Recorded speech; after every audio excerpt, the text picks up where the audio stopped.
President Ibrahim Traore, president of Burkina Faso, was walking through the market in simple clothes. No suit, no tie, not even bodyguards in uniform. Just a plain white shirt, brown trousers, and a cap pulled low over his eyes. Nobody knew it was him. Not the meat seller cutting goat pieces, not the woman selling bananas, not even the two young men pushing a wheelbarrow of onions. Why was the president doing this? He had been feeling disconnected from the people. His advisors told him everything was fine, that the country was happy. But his heart told him otherwise. "I want to see with my own eyes," he had told his wife earlier that morning. "I want to feel what the poor feel. Hear what they say when they don't know I'm listening." His wife had looked at him with worry. "Just be careful," she said softly. "You're a good man, but good men have many enemies." Ibrahim had smiled and kissed her forehead. "Don't worry. I'll be back before sunset." Now, as he moved through the crowd with two trusted guards dressed like ordinary men, nobody even glanced at him twice, until he heard it. A scratchy, broken radio tied to a wooden stick. "Breaking news!" shouted a young voice. "Danger in the palace! Traitors are planning to kill President Traore tonight." Ibrahim stopped walking. The sound came from a boy, maybe 12 years old, wearing torn shorts and a dirty t-shirt. His radio was taped together with wires and plastic. The speaker crackled, but it worked. He stood on top of an old metal box, shouting into the street like a news reporter. "Enemies inside the government," the boy said. "They are planning to attack the president during a secret meeting. I repeat, there is a plot to kill the president tonight." Some people laughed. Others threw coins into a plastic cup in front of him. Most thought it was just a poor boy pretending to be a journalist. But Ibrahim's heart froze. He pushed through the crowd, pretending to be just a curious man. He walked up to the boy and whispered, "Hey, where did you hear that news?" The boy looked at him, confused. "Who wants to know?" I like news," Ibrahim said calmly. "I've never heard anything like that before. Is it a joke?" The boy jumped off the box. He looked serious now. "It's not a joke, Uncle.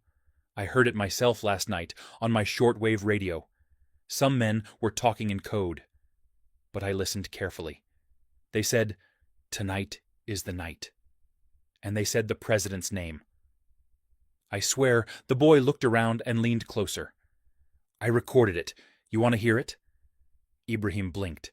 His hands suddenly felt cold. "Yes," he said. The boy nodded and pulled out an old recorder, the kind nobody used anymore. It was dusty, scratched, but still working. He pressed play. Static. Then voices. Faint, but real. "He must be gone before morning." "Tonight, when he meets the council. We have people inside. The guards will be ours." President Ibrahim's heart dropped. He recognized one of the voices. It was someone from inside his own cabinet, someone who had stood beside him just yesterday. He looked at the boy with wide eyes. "Do you know who these people are?" The boy shook his head. "Number. But I know where the signal came from.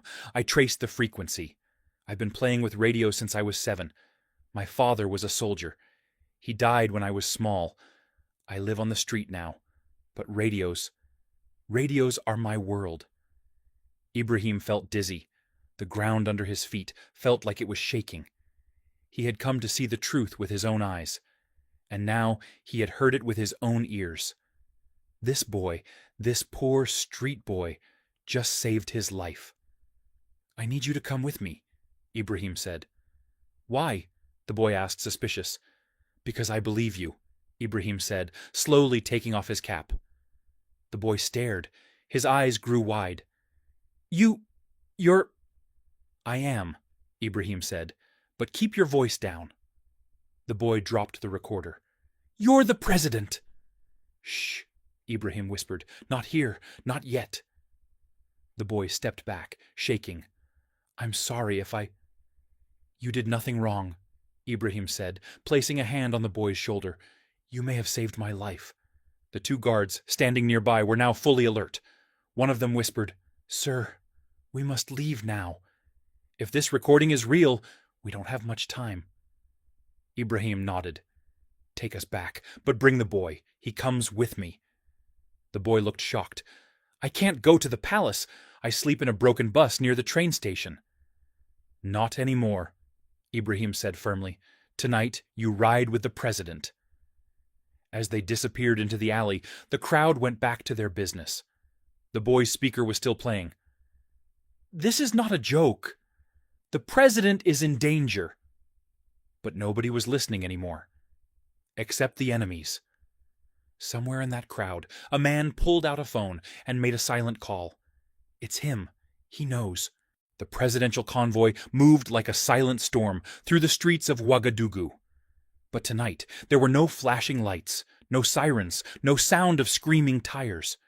Just a single black SUV speeding through back roads, avoiding traffic, avoiding eyes. Inside the vehicle, President Ibrahim Traore sat next to the street boy who had just shaken his entire world. The boy sat stiffly, gripping the broken recorder like it was gold. He couldn't stop staring at the leather seats, the cold air conditioning, the shiny dashboard. "Is this real?" he whispered. Ibrahim turned to him and smiled. "It's real, son. You're sitting next to the man they're trying to kill." The boy blinked. "So, what now? Are you going to arrest them?" "Not yet," Ibrahim said. "If we act too early, they'll escape. We need to catch them during the meeting tonight." The boy leaned in. "What meeting?" "A private meeting at the Presidential Council. Only ministers and top security officers are allowed. That's when they plan to strike." The guards said nothing, but their faces were tight with tension. They had heard the voices on the tape too. One of them spoke finally. "Sir, we need a plan. They won't try anything unless they know for sure you're attending that meeting." "I have to attend," Ibrahim said. "If I don't show up, they'll know we're on to them. But this time, we'll be ready." He turned to the boy. "What's your name?" "Ismail," the boy answered. "Well, Ismail," the president said, "tonight you are part of a secret mission. You helped us uncover a deadly plot, and for that, I owe you my life." Ismail didn't know what to say. He had never been part of anything important. He had never even eaten dinner with a real family. And now, here he was, sitting with the most powerful man in the country, helping him plan a battle of shadows. "Can I ask something?" the boy said softly. "Of course," Ibrahim replied. "Why do they want to kill you?" The president looked out the window for a long time before speaking. "Because I stood up for the poor," he said. "Because I ended dirty deals with foreign companies. Because I stopped a few powerful men from stealing our country. And when a leader becomes a problem, they want to erase him." Ismail lowered his head. He had seen the poverty. He had lived it. No home, no school, no help. Just the street, the dust, and a radio that became his only friend. "You're not like the others," he said quietly. "No," Ibrahim agreed, "but not everyone likes change." As they entered the presidential gates, the guards quickly scanned the area. Everything looked calm. Too calm. Inside the mansion, Ibrahim rushed to his private study with Ismail and the 2 trusted guards. He called in his chief of intelligence, a sharp man named Commander Sekou, one of the only people he still trusted. Sekou listened to the recording with a stone face. When it ended, he looked at the president and said only 2 words. "It's real." "You recognize the voices?" Ibrahim asked. Sekou nodded. "Minister of Defense, possibly the Chief of Internal Security, and another voice I don't recognize." The president's heart sank. These were men who had sworn to protect the nation, men he had shaken hands with, dined with. "I want them watched," Ibrahim said, "but don't make a move yet. Let them attend the meeting tonight, like nothing happened." Sekou nodded again. "And the boy?" Ismail stood awkwardly beside the bookshelf, still holding the radio. Ibrahim walked over to him and placed a hand on his shoulder. "He stays here. Feed him. Give him a bed. He's done more for this country tonight than most politicians have done in their lives." The boy smiled. It was small, nervous, but full of pride. As night fell over the city, Ibrahim prepared for the most dangerous meeting of his life. He wore a hidden bulletproof vest. His guards carried silent weapons. Sekou placed undercover men all around the presidential building. But even with all that, one question burned in everyone's mind. How many traitors were still inside? At 10:45 p.m., the council room lights were turned on. Chairs were arranged. Tea was served. Nothing looked out of place. By 11 p.m., the council began to arrive. They smiled, laughed, shook hands, as if nothing was wrong. But among them were the ones planning murder. At 11:10 p.m., President Ibrahim entered. The room stood. They saluted. They smiled. But his eyes scanned the room like a hawk. He recognized the voice from the tape. The Minister of Defense sat calmly at the far end of the table, sipping tea. The man who had once called him brother. Now, Ibrahim knew, that same man had said on tape, he must be gone before morning. But just as the meeting began, a hidden earpiece in Ibrahim's ear crackled. "Sir," whispered Sekou's voice, "we have a problem. There's a suspicious signal coming from inside the room." "What kind of signal?" Ibrahim whispered back. "Someone is transmitting audio live. Someone is sending this meeting's conversation to an unknown location. There's a spy in the room." Ibrahim froze. It wasn't just a plan to kill him. It was already happening, and he had just walked into the lion's den. President Ibrahim sat still at the council table. His heart was beating like a drum. Sweat began to form on his forehead. He had just heard a whisper through the earpiece. "Sir, someone in this room is transmitting your voice. They're sending everything to someone outside. There's a spy among you." He looked around slowly. 12 men were seated, all dressed in fine clothes, all smiling, all acting like everything was normal. But one of them was secretly a traitor. Ibrahim had no time to waste. He cleared his throat and spoke with a calm, steady voice. "Brothers, thank you for joining me tonight," he said, forcing a smile. "Let's begin." As they started discussing matters of security and budgets, Ibrahim's mind was somewhere else. His ears listened to the voices. His eyes studied every small movement. Who was it? Was it the man scratching his neck too often? Was it the one constantly checking his watch? Or the one who hadn't touched his tea? Suddenly, Sekou's voice returned in his earpiece. "Sir, we've narrowed down the signal. It's coming from inside the jacket of one of the ministers. The spy is wearing a hidden microphone." "Which one?" Ibrahim whispered under his breath. "We're still tracking, but it's someone on your left." Ibrahim turned his head slightly. On his left were 3 men. The Minister of Agriculture, the Minister of Defense, the Deputy Minister of Security, 3 powerful men, 3 potential traitors. But then something happened. The Minister of Defense, the same man whose voice had been heard on the tape earlier, accidentally knocked over his cup of tea. As he leaned forward to clean it, the tablecloth lifted slightly, and Ibrahim saw something blinking red inside his jacket. It was tiny, like a dot of light, but it was enough.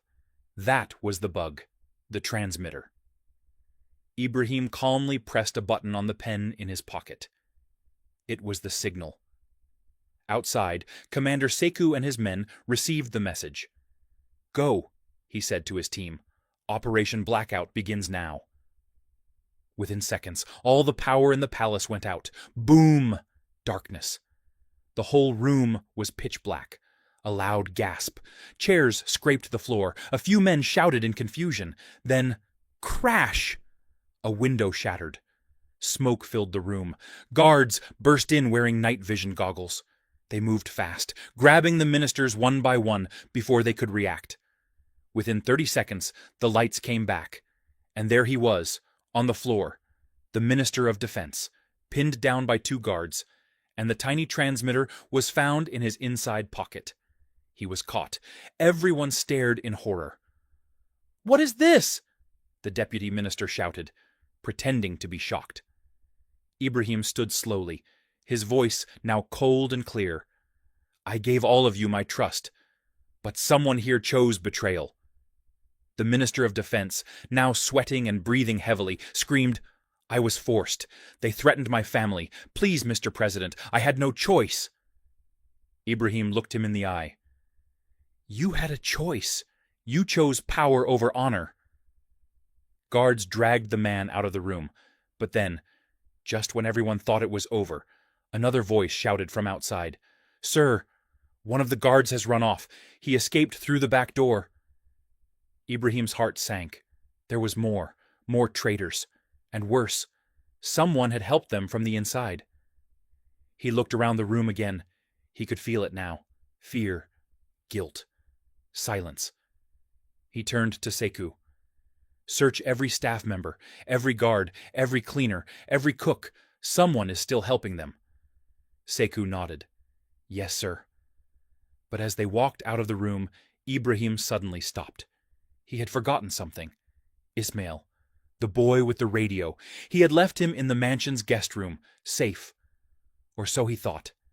Now his heart dropped. What if the escaped guard was going after the boy? What if someone wanted to silence him before he could speak again? "Get me to Ismail, now!" Ibrahim shouted. He ran down the hallway with 4 armed guards behind him. His shoes echoed loudly in the marble halls. He reached the guest wing. The door to the boy's room was wide open, and the room was empty. No Ismail, no recorder, just an open window, and a small spot of blood on the floor. The president's heart dropped. He stared at the blood on the floor, frozen in place. His guards stormed the room, shouting orders, checking every corner, looking under the bed, the table, behind the curtains. But it was too late. Ismail was gone. "Find him!" Ibrahim roared. "Seal every exit. Search the entire palace."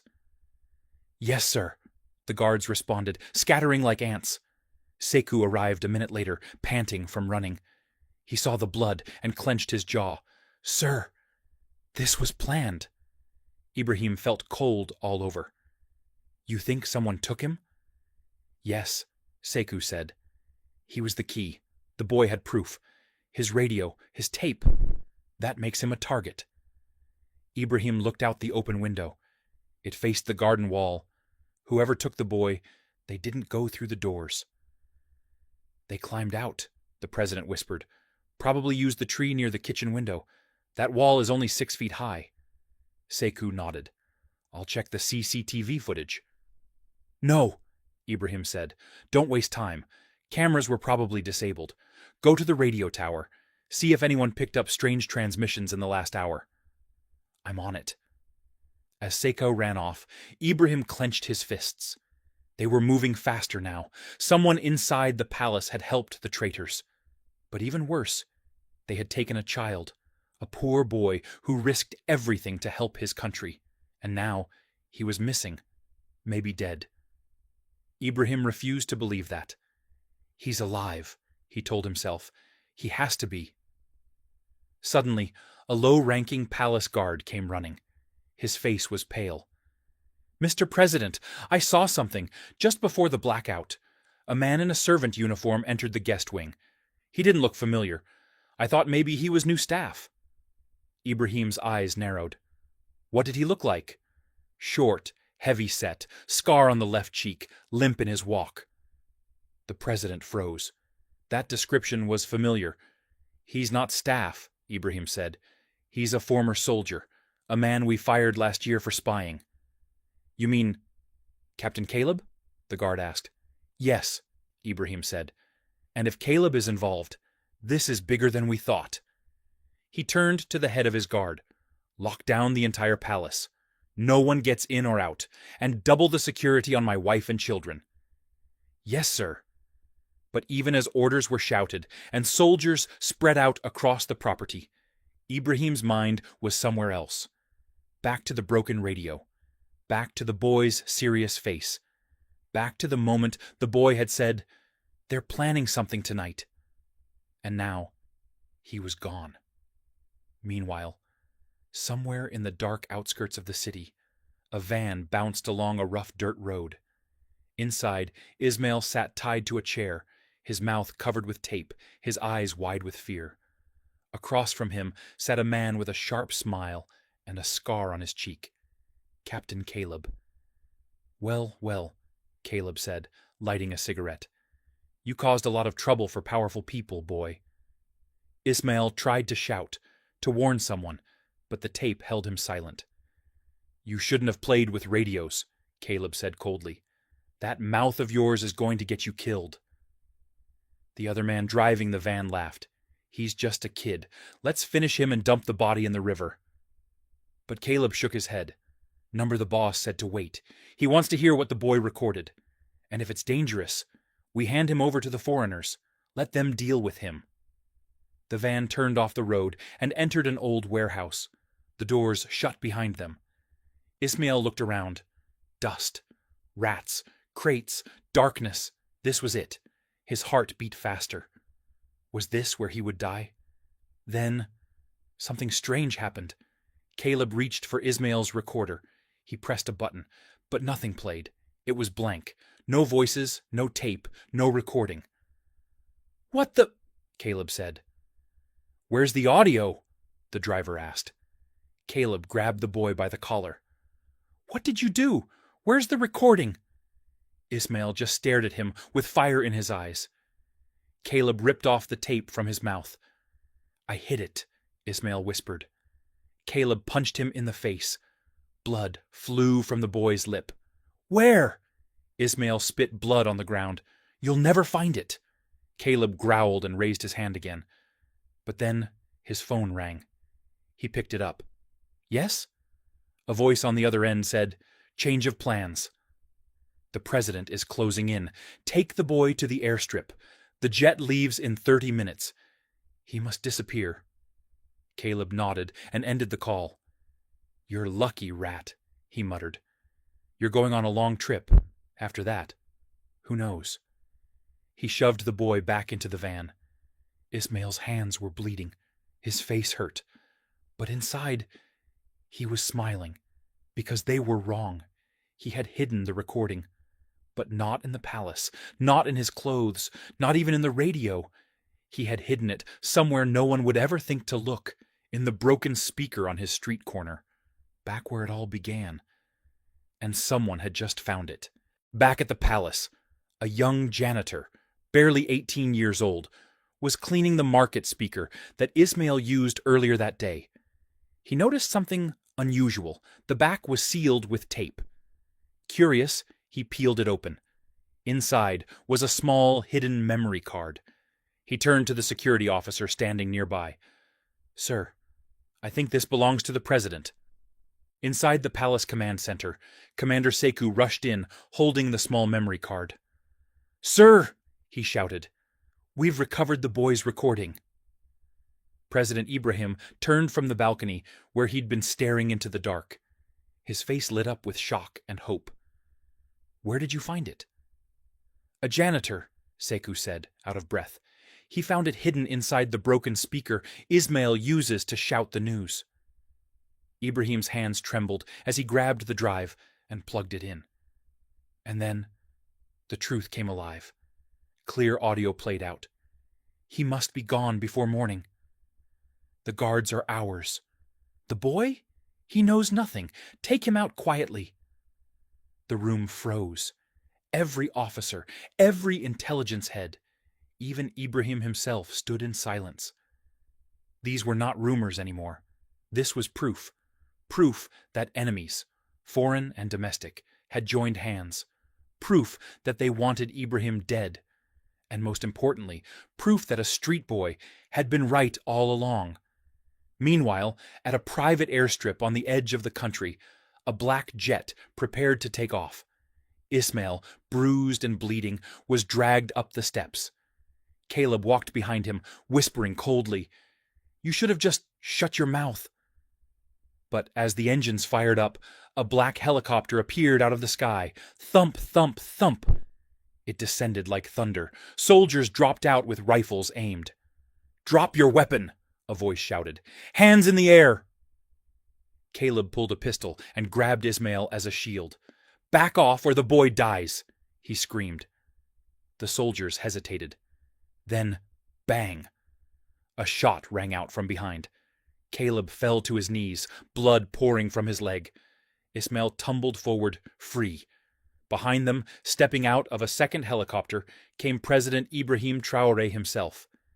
Yes, he had come personally. "You hurt my people," he said calmly, walking forward. "You tried to sell my country. You stole a child from my home." Caleb groaned. "It's not over." But Ibrahim shook his head. "Number it is." He turned to his men. "Arrest everyone. Burn that jet if you have to. And bring my son home." That night, the whole nation watched the president on live TV. But this time, he wasn't alone. Ismail stood beside him, wearing a clean white shirt, a fresh bandage over his eyebrow, and the biggest smile anyone had ever seen. The president raised his hand. "My fellow Burkinabe, tonight we were nearly destroyed from within. People I trusted tried to take everything from us. But one voice saved this country. One boy, a child of the streets." The room filled with applause and tears. Ismail stood quietly, overwhelmed, unsure what to say. But the president held his shoulder. "From now on," Ibrahim said, "this boy is part of my family. He is proof that the voice of the people matters, no matter how poor, no matter how young." In the weeks that followed, arrests were made. Trials began. Dirty secrets spilled out. But something more powerful happened too. The people woke up. They saw that truth could come from anyone, even a child with a broken radio. President Ibrahim created a new unit called the People's Guard, an intelligence group made of students, volunteers, and ordinary citizens trained to report corruption and protect the nation. And at the center of it all was Ismail. He got a home, a school, a future. But more than that, he got respect. He became a symbol of courage, of truth, of the power of one voice. And every Sunday, President Ibrahim would sit with the boy on the same old corner, listening to the radio as it buzzed with news and static. "Still works?" Ibrahim asked once, holding up the dusty speaker. Ismail smiled. "It always works, sir. You just have to listen closely." They laughed together, and far in the distance, across the rooftops and the trees, Burkina Faso stood a little taller that day, because one street boy spoke up and saved a nation.